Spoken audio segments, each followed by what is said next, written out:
Assalamualaikum warahmatullahi wabarakatuh. Perkenalkan, nama saya Fia Fadilah dengan NIM 20174021175 dari kelas 3 PAID. Pada video kali ini, saya akan menjawab 3 pertanyaan dari Pak Dosen. 3 pertanyaan ini untuk memenuhi tugas akhir semester mata kuliah sumber belajar PAI berbasis multimedia.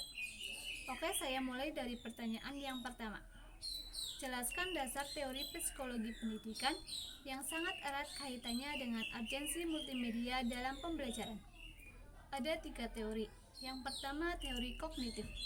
Menurut teori kognitif, belajar adalah proses interval, dan jumlah yang dipelajari tergantung pada kapasitas pemrosesan pengguna, jumlah usaha yang dikeluarkan selama proses pembelajaran, kualitas pemrosesan, dan struktur pengguna yang ada.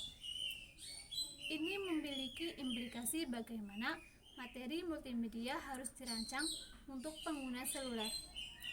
Perancang harus memasukkan strategi yang memungkinkan pengguna untuk mengaktifkan struktur kognitif yang ada dan melakukan pemrosesan kualitas informasi. Yang kedua, ada teori konstruktivisme. Menurut teori ini, pembelajaran yang mengendalikan bahwa mereka menggunakan pengetahuan yang ada untuk memproses dan mempersonalisasi informasi yang masuk. Konstruktivis mengklaim bahwa peserta didik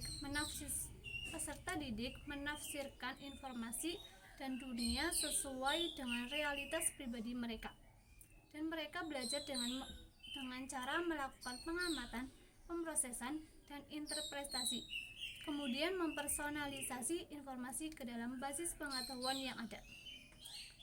Menurut konstruktivisme, bahwa selama proses pembelajaran peserta didik tidak pasif. Akibatnya, interaksi pada perangkat seluler harus menyertakan strategi untuk secara aktif memproses dan menginternalisasi informasi. Yang ketiga, ada teori belajar behavioristik. Teori ini sangat berpengaruh pada pengembangan multimedia pembelajaran. Teori belajar ini merupakan teori belajar yang menekankan pada perubahan. Oke, untuk pertanyaan yang nomor 2, jelaskan satu teori desain multimedia dan jelaskan bagaimana penerapannya dalam pembelajaran. Pembelajaran multimedia adalah pembelajaran teori kognitif yang telah dipopulerkan oleh Richard M. Mayer dan lainnya. Teori belajar kognitif adalah teori pemrosesan informasi. Teori kognitif memberikan kerangka umum bagi desainer pembelajaran dalam mengontrol kondisi belajar pada suatu lingkungan atau material pembelajaran. Secara khusus, teori ini memberikan basis acuan empiris yang membantu desainer pembelajaran untuk mengurangi beban kognitif selama pembelajaran. Dalam pembelajaran multimedia, teori belajar kognitif merupakan landasan dari pengembangan multimedia. Penerapan teori kognitif dalam pembelajaran. Yang pertama, materi pembelajaran harus memasukkan aktivitas gaya belajar yang berbeda, sehingga siswa dapat memilih aktivitas yang tepat berdasarkan kecenderungan gaya belajarnya. Yang kedua, sebagai tambahan aktivitas, dukungan secukupnya harus diberikan kepada siswa dengan perbedaan gaya belajar. Yang ketiga, pembelajar harus dimotivasi untuk belajar tanpa memperdulikan sebagaimana efektif materi. Jika pembelajar tidak dimotivasi, maka tidak akan belajar. Untuk pertanyaan yang nomor 3, jelaskan 3 aplikasi berbasis Android yang dapat digunakan sebagai sumber belajar PAI. Sebutkan juga keunggulan dan kelemahannya. Yang pertama, ada aplikasi Maktabah Syamilah. Aplikasi Maktabah Syamilah ini adalah aplikasi digital library yang memuat berbagai macam kitab warisan Islam dari berbagai bidang keilmuan. Tahun 2005 merupakan pertama kali aplikasi Maktabah Syamilah ini diluncurkan. Seiring dengan berkembangnya zaman, aplikasi ini mengalami penyempurnaan. Untuk keunggulannya, yang pertama, Aplikasi ini membuat waktu dan biaya yang dipakai menjadi lebih efisien karena tidak menghabiskan ruang memori yang banyak dengan kapasitas 6000 kitab. Jika kita menggunakan aplikasi Maktabah Syamilah ini, kita tidak akan membutuhkan banyak rak buku untuk 6000 kitab. Yang kedua, bisa lebih mudah dan cepat dalam mendapatkan akses. Jika dibandingkan dengan perpustakaan manual, aplikasi ini jauh lebih cepat dalam menentukan informasi mengenai isu-isu yang diinginkan dengan menempuh waktu yang kurang lebih 15 detik. Yang ketiga, dianggap sangat fleksibel karena digital library ini tidak terbatas oleh waktu dan bisa diakses kapan saja dan di mana saja. Sedangkan untuk perpustakaan manual memiliki waktu terbatas karena adanya jam pelayanan.